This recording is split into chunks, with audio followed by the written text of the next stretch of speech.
Alex Jones Show. I'm David Knight. I'll be your host today on the show, and we're going to have Paul Craig Roberts joining us in the second hour. We're going to be talking about some recent developments in the Ukraine, and in case you haven't heard, the Ukrainian Prime Minister has resigned along with most of his supporting crew there. That raises some interesting questions when governments are in a lot of trouble, as they obviously were because their coalition fell apart. What would a government in trouble resort to? Well, we're going to talk to Paul Craig Roberts. He has an idea about what they might do. I have an idea. I think maybe you have an idea as well. We're going to explore that.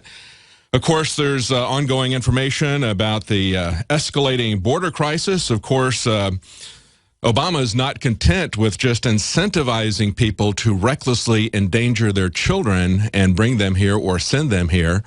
But he is now talking to leaders from Central American countries, and there is it's being reported from the Daily Mail as well as the Washington Post, many other sources, that he is considering that we're going to go down to Honduras and we're going to start processing children there and shipping them into the United States because they can't get the kids in quickly enough.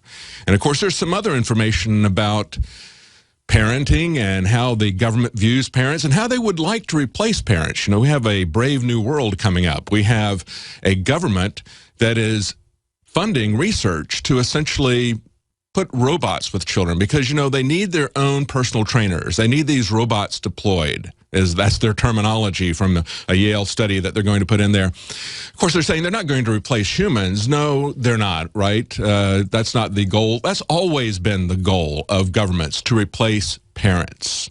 They try to do it as much as they can in as many ways as they can. Of course, going back to Aristotle and Plato, they wanted to make sure that children didn't even know who their parents were. So the kids' only loyalty was to the state. And of course, one of the things that they want to have these robots help their children with is teaching them English as a second language. That kind of tips their hand a little bit, doesn't it? I've been saying all along that a large part of why they want to bring younger children in is because they want to make sure that if they don't have any parents, truly don't have any parents, or if they've only got a single mother, that the government is going to be the main influence on them. They're going to treat them very well initially. They're going to provide them lavishly with schools, or I should say, you and I will provide them with that. We already see in New York, they say that 10% of the schools now have jumped up to being illegal immigrants. How are the local governments going to be able to pay for the increased schools? And that's as far as north as New York. Of course, it is much worse in areas that are closer to the border. So who's going to pay for all this? Well, it turns out that we're looking to see the BRICS. We had a report last night on the nightly news that one fellow believes that one of the reasons they were spying on Germany was because they were concerned that Germany is now going to join the BRICS. That's Brazil, Russia, India, China, and South America. They're setting up their own IMF fund. They're setting up their own banking system, their own currency. They want to remove themselves from the dollar dominance, from the petrodollar, from everything being priced in the dollar. Once that happens, once people start moving out of our currency, it's going to create a crushing economic depression. That's another thing we'll talk to Dr. Paul Craig Roberts about. Mainly we want to talk to him about the Ukraine, but I want to get his take on that as well, the move to BRICS and what that spells for the American economy. And of course, they're going to double down with this massive expansion of the entitlement state. And so we've also got some reports from Joe Biggs that's down at the border. A lot of things coming up today. We've got news on many different fronts. So check back with us. We'll be right back after this break. Celebrate the spirit of freedom and liberty upon which our nation was founded at InfoWarsShop.com. Molon Lave is ancient Greek for come and take it. This popular design combines both classic Greek Spartan imagery with modern M16 assault rifles. Now available in women's tees and proudly made in the USA. Celebrate the spirit of 1776 with the George Washington brass belt buckle or this incredibly sharp-looking 1776 hat. Badass. And be sure to check out the new arrivals at InfoWars Life, where you can prepare your body to perform at peak levels with Survival Shield Nascent Iodine, Super Male Vitality, and Fluoride Shield. And wake up, America. Immune Support Blend is the healthy choice for the gourmet coffee lover. So get incredibly high-quality, freedom-based products and help fund the revolution at InfoWarsShop.com.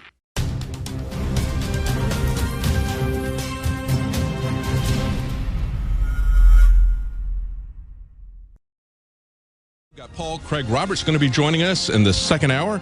He's got an article up on Infowars.com.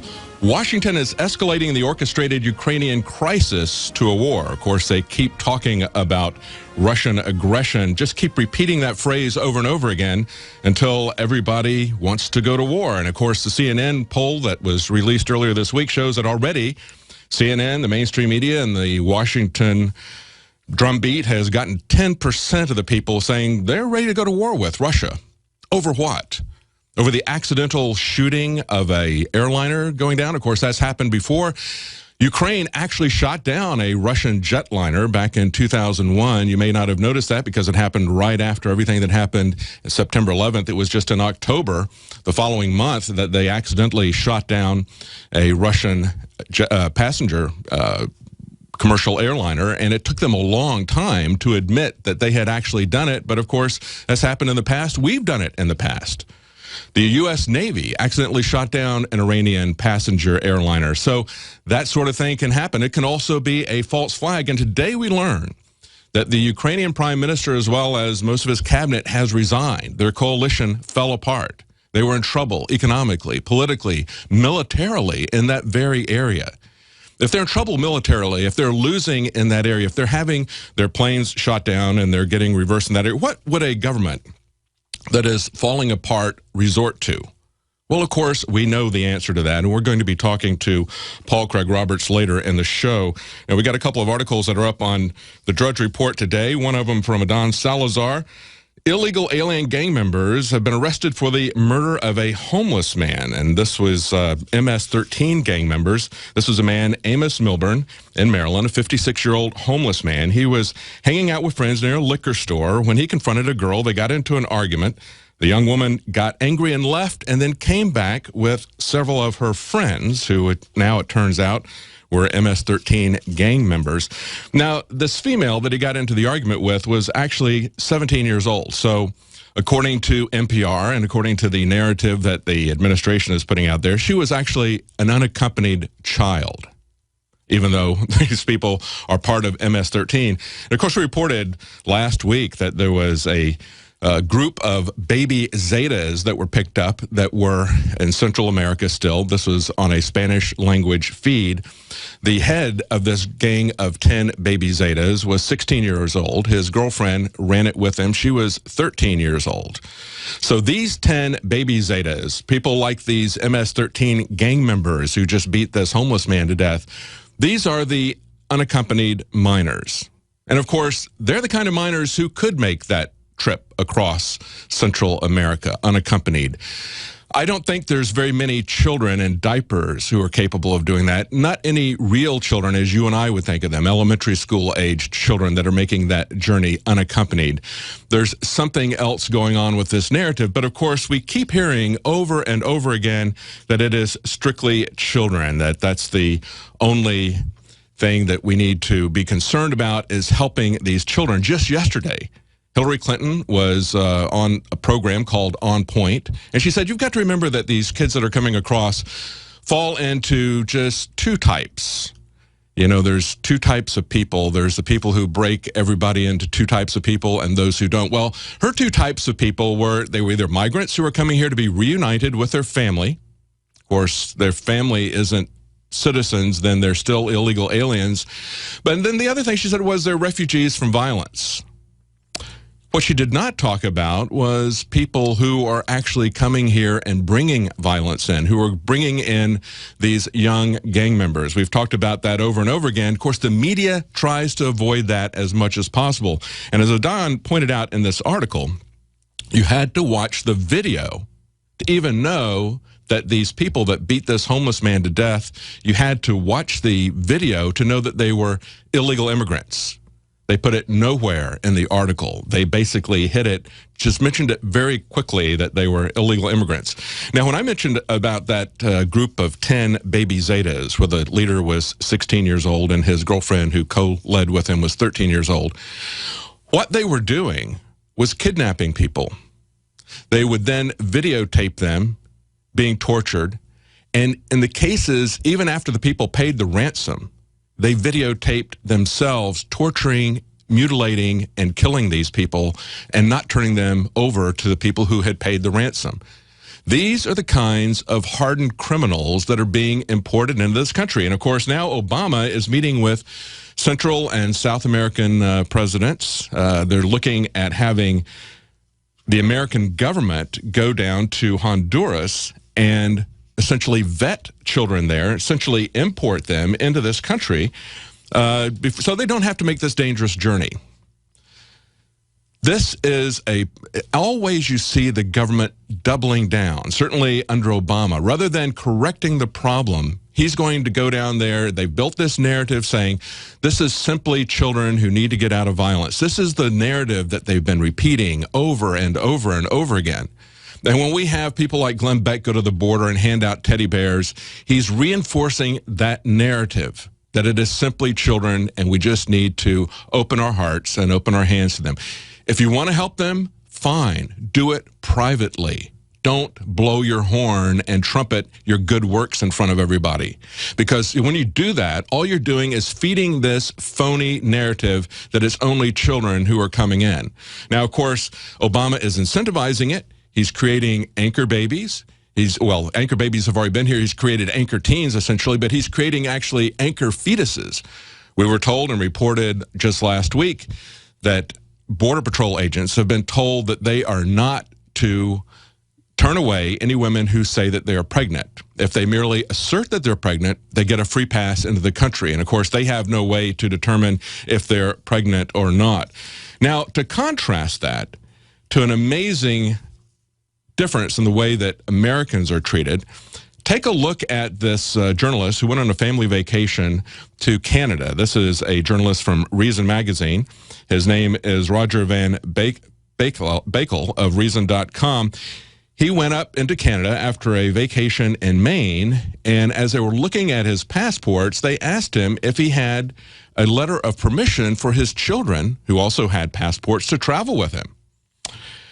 Now, from when I was looking at this, the first thing I remember was I had gone to Canada as a child. I never had a passport. And we didn't need passports to go back and forth on that border. I remember in 2002, after everybody started to get paranoid about everything, after September 11th, they started stepping up security, obviously. We still were able to take our children. We had passports at the time. Our children had passports at the time because we had gone abroad, but we didn't take them with us. We didn't really think we needed them to go into Canada, and the Canadian government didn't require it. We were able to pass into Canada and just show them our driver's license, and they looked at us and said, fine, you can go. When we came back, however, we were treated like terrorist suspects. We got the going over just like this guy did. They almost didn't let us back in. I didn't know at that point that they were requiring passports. But this guy has been asked by the Border Patrol agents if he's got permission to travel. And he kind of pushed back on that question. And then they got angry. He said, I realized then that just a little bit of pushback was all these guys needed to get them going. They got him out of the car. They got very aggressive with him, started searching his car, and he says, all right, I'm going to videotape this for my own protection. When he did that, they physically took it out of his hand and got very aggressive with him. He says, wait a minute. As a journalist, I can tell the world in writing whatever questions you're asking. And he says, in the U.S., anybody has that right. It's certainly not against the law. What's the difference between that and recording the conversation? Now, notice what the guy did. First of all, he made him delete it, or he wasn't going to let him go. But once he did delete the conversation, he told him he could go. We've seen that over and over and over again. If the government is doing something that they don't have any legal authority to do, if they're doing it under cover of law, and you challenge them, time and again, they will let you go. I want to point out Many of you might have remembered the Rameke family. That's the German family who came here and got asylum in the United States because they were fleeing the German homeschooling laws. You see, in Germany, they still have the anti-homeschooling laws that Adolf Hitler wrote. Adolf Hitler wrote the first laws to criminalize education, especially for parents to educate their own children. Those laws are still on the books, and they're very rough with parents who want to educate their children at home. They get massive fines. They have the children taken away from Child Protective Services.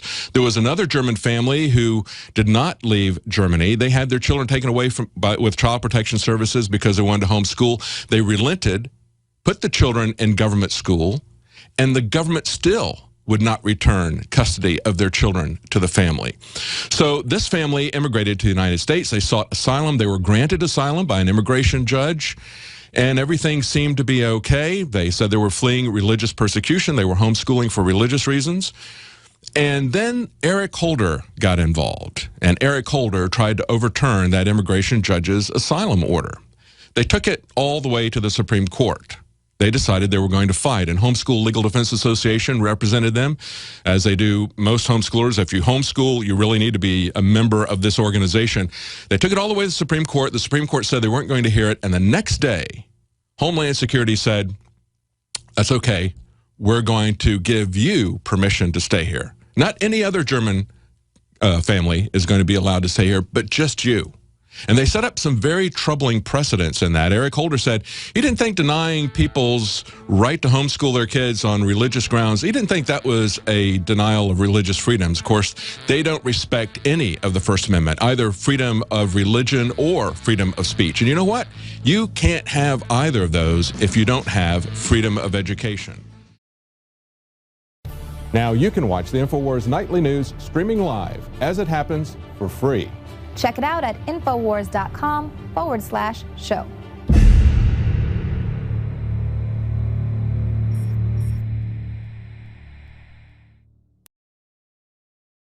Welcome back to the Alex Jones Show. I'm David Knight. Now, we were talking just before the break about this family that went into Canada, and when they came back, they were asked, they had their passports, but they were asked if they had permission to take their children with them. And the guy who was actually a reporter for Reason said, do I need to have permission for my children? And at that point, they got kind of horsey with him. They started to inspect their car, and he says, all right, I'm going to record this for my own protection. That then turned them violent. And so they seized his phone. They demanded that they were going to delete the tape of the incident. But he said, hey, I have the freedom to do this. I can write about this. I'm a journalist. I can write about anything you say or do. And it's the same principle. And of course, it's been upheld over and over again that we do have a right to record. This is, under color of law, illegal actions and intimidation by government agents. And we see this over and over again. And we see that when you push back against them, they let you go. I was just talking about how the German family, of course, this highlights also the hypocrisy of what they're doing, saying that they're trying to reunite immigrant children with their parents who are in the States, and yet they were going to send this family who was homeschooling for religious reasons back to Germany, where the government was going to take the children away from the parents as they've done in the past. As they fought it all the way to the Supreme Court, even when the Supreme Court said we're not going to hear it, then they said, all right, you can keep them. We've seen this happen over and over again. Look at John Corbett, who challenged the TSA. And then he got a pass to get on planes after that, after he sued them multiple times. We got Mark Baker, Baker's Green Acres in Michigan. He had all of his hogs taken away. They said, you're hogs because you are free range raising your hogs outside and they then grow hair. He said, these are feral hogs, so we're going to take these away. They don't look like the pigs that we have in the factory pork system, so we're going to take them away. He fought them for years, and he would have been bankrupted, except that he got contributions from other people. But they took those breeds of pigs away from all of the other Michigan farmers. But they eventually caved at the last minute. After fighting him for 3 years, after coming very close to bankrupting him for this legal fight, they eventually at the last minute just backed off and said, okay, you're not going to be subject to these regulations, but everybody else is. So they leave the illegal law there. They stop it at the court system. They don't want it to go through. They don't want to set a precedent. They don't want to have the law overturned. They just make exceptions for people who fight them. We saw the same thing at the Bundy Ranch. The BLM had already driven all of the other ranchers out of business, just like the Michigan Department of Agriculture had driven out all these other free-range hog producers out of business. And yet, what do? They just come back and say, for you, we'll make an exception, but not for anybody else. We're going to leave our illegal actions in place. Now, Obama, if you haven't heard, is meeting with heads of Central American states, and they are now looking at having children brought into this country. We, the American public, the American government, will fly children in from Honduras, giving them refugee status. But they will not give refugee status to a single family that comes here because they're going to have their children taken away from them if they educate them at home. That's the kind of dichotomy we see. We see that the government does not want people to have control over their children.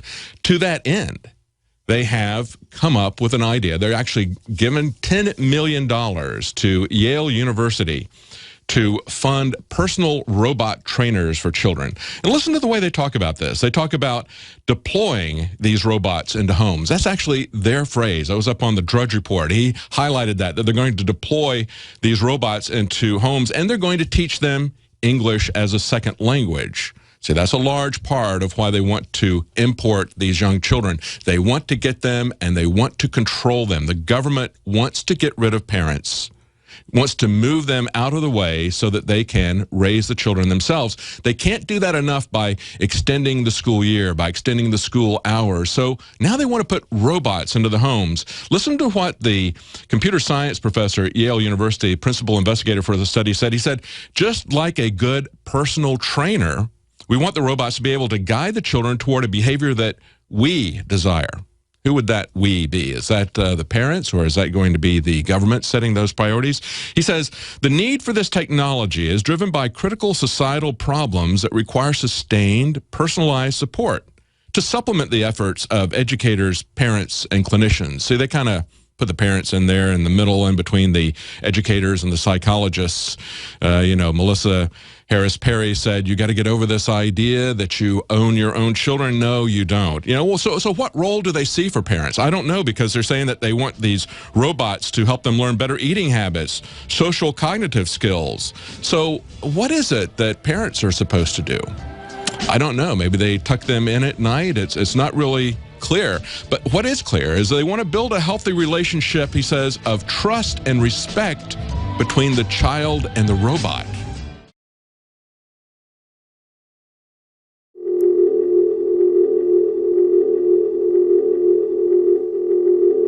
Hi, I'm Dr. Edward Group. Today I'd like to talk about the war on women. You've experienced and heard about the benefits of super male vitality. Now, the new formula has arrived. Introducing the new Super Female Vitality. I have specifically designed this formula to help the body naturally regulate itself without the use of artificial hormones. Key ingredients chosen from the highest quality sources. Each of these ingredients works synergistically with the female body in order to maximize overall vitality. You've heard the reviews and the feedback on how the original Super Male Vitality has revitalized relationships. Now, both the man and the woman can have the revitalization in their own bodies with Super Male Vitality and Super Female Vitality. Secure your Super Female Vitality today from our limited stock at InfoWarsLife.com.